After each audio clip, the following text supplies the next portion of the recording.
Hey BGVers, and welcome to another What's Cooking, where we take a look at a crowdfunding project and give you our thoughts on whether or not it's delicious enough to order.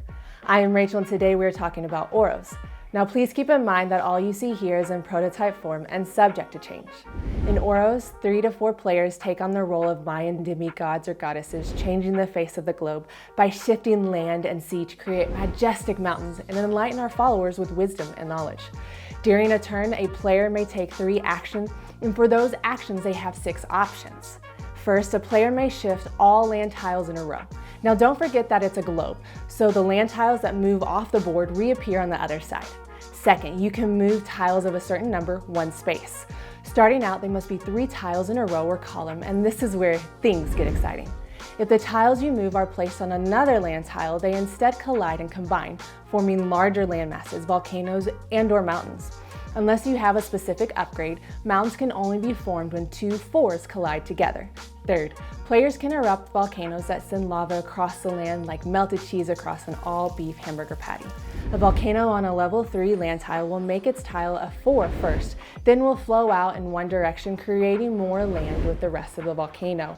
Fourth, a player may send a follower to study, either in a building you have built or directly on your player board to study under your god or goddess. Or a player can call up to 2 followers back with the same action space and receive up to 2 wisdom with which you can upgrade your actions on your player board. Fifth, you can send a follower on the map on a journey, unless you have an upgrade that you can only move 1 space and cannot move across water. Sixth, if you have a follower on a mountain, one can take an action to build, and build either a monolith shrine or a temple. But note a player can only build one of these on each mountain. For each building, you gain a number of Ascension and Wisdom. We've already mentioned what you can do with Wisdom, but with Ascension, you move your demigod or goddess the number of spaces indicated. Players cannot share spaces, so if someone is in a space that you would land on, you move to the next available space. Players keep taking 3 actions per turn until a demigod or goddess has reached the top of the Ascension track. The round is played to the end before players count up their points. The components in this game are practical, but they also look thematically great. The designers could have gone with wooden cubes for the followers, but instead we get wooden tribe members with a symbol of our demi-deity. In comparison with the prototype, the tiles, the game board, and the player board are all thick and better quality. There are 2 things that I hope for, which that they would spruce up the art on the main board, and I would be so stoked to see asymmetrical powers for each player. But all in all, I must admit that this game was surprisingly tasty. At the first length of the game, 30 minutes per player, I was a little bit unnerved, but from our experience, the game did not and would not last so long.